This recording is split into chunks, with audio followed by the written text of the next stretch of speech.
Hello everyone, welcome to Creative Journal, my personal creative journal documenting my practices in drawing and animation and the progress herein.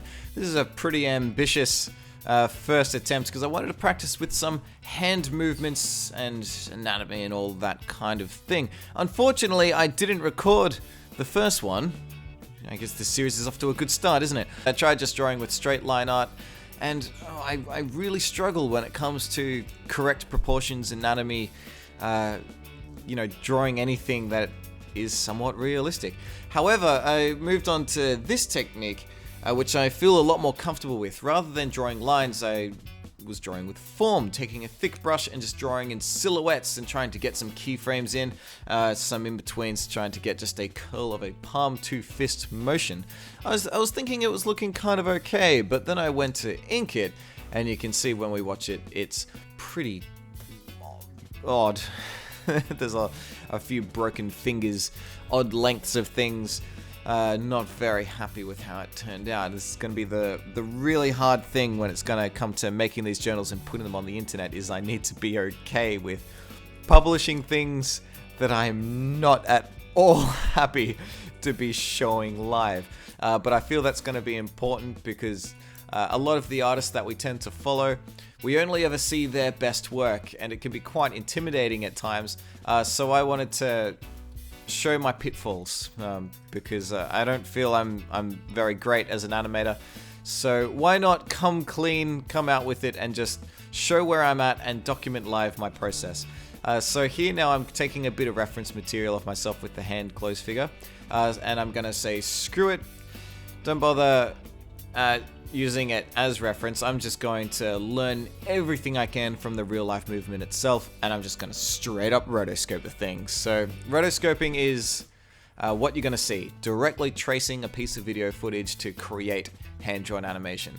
So first things first, I'm not going to bother tracing every single frame of footage. That'd be ridiculous, and it makes movement wobbly when you watch it. It's not very pleasant. So I'm going through the footage, and the good thing about importing video footage into Toon Boom Harmony is it treats it as an image sequence. You can see I'm chopping frames out, I'm messing with the exposure, I'm deciding what is valuable to the viewer and the animation process, etc. So there's a bunch of still stuff at the beginning, huge amount of still stuff at the end.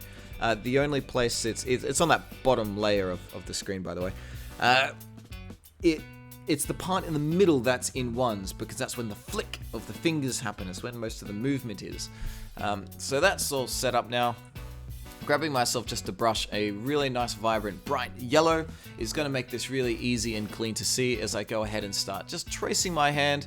And I'm just doing it straight ahead, not worrying about any in-betweens, not worrying about breakdown frames or timing. This is simply to be a sponge for myself and soak this info of this movement up. And you'd be surprised how much you learn subconsciously doing this, because, I know you're not really taking into account, strategy and technique. All you're doing is literally tracing, and it doesn't feel like actual work a lot of the time. But after doing this kind of stuff, I do find that when the next opportunity comes to have to just do it from my head or do it with reference material on the side, there's a bit more confidence and there's a bit more understanding with just the concept of movement, of timing, and the principles of animation and all that kind of stuff. So taking into account here, would I want to stray away from some of the reference? The pinky finger has a bit of blur to it, but I drew it straight. Coming up, I think there's a pretty heavy smear frame coming up. But I'm learning a lot already. I'm glad that I did the first two attempts blind, and now I'm doing this trace over and kind of realizing my mistakes and where I fell short and how a hand would actually move in this kind of respect. How many frames of blurred smear would there actually be? Turns out there's about 2 or even 3.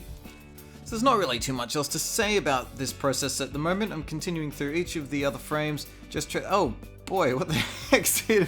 What was I thinking on that thing? Good, I fixed it. Oh man.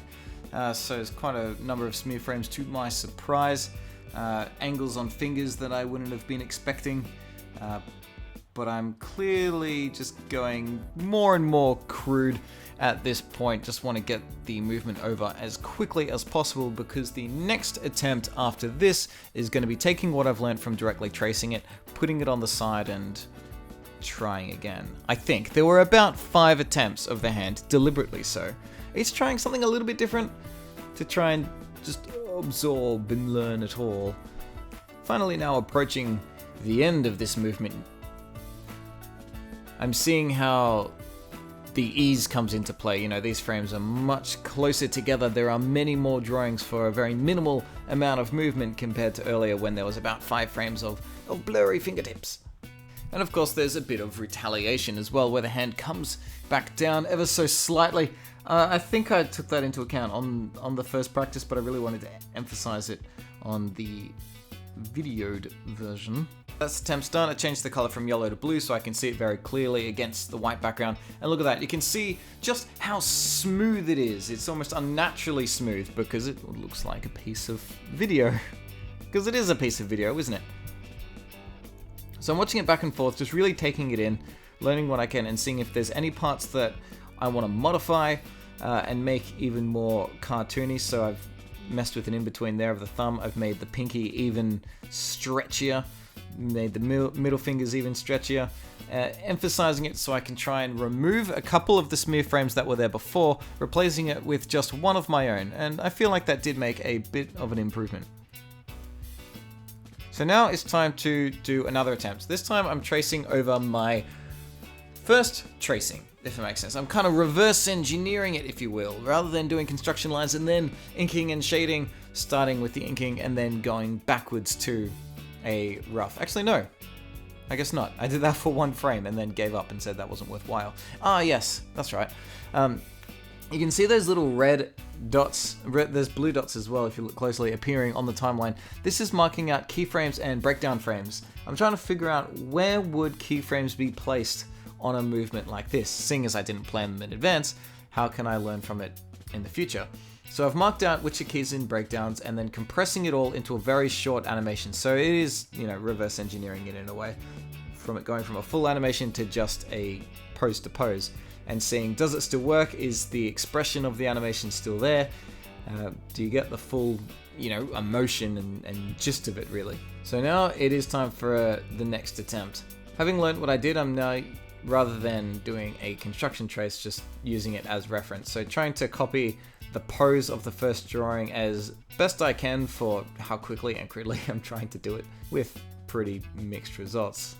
As you can see, I am very out of practice with this kind of stuff. Getting the proportions and the lengths right is, oh man. I don't know what to say. This is the hard part about publishing this stuff. I don't want to. Okay, there we go. I lined it up. See how accurately I got? I didn't. Not really. I'm probably deciding that it's close enough to warrant continuing, but hey, at least I've got an accurate guide there that I can check and have another attempt and just keep kind of taking cracks at it until it is good enough for my liking. So fattening up the index finger, fattening up the pinky, adding in more creases and things, do another lineup. Oh, there we go. That's starting to look okay now. A few more minor tweaks. And there we go. So, sort of learnt how to draw a hand, or at least soaked up a few thoughts on maybe how to approach it. But here comes the movement. So doing a bit of construction around the wrist, some of the knuckles, thinking how would the anticipation probably work. It's going to dip down a bit, and yeah, just doing what I did before. Take a crack at it, compare it, take another crack at it, just keep on practicing. And that's about as far as I got. This certainly isn't something that I saw through to the end. I was getting kind of bored by this point, but it wasn't really to make an impressive animation. It was just to have a bit of a study, see how movement works, see what I could absorb. I've said that enough this video. Hey, showing failed experiments publicly is hard. Thanks for joining me on this creative journal. Have some fun, and I'll see you in the next one.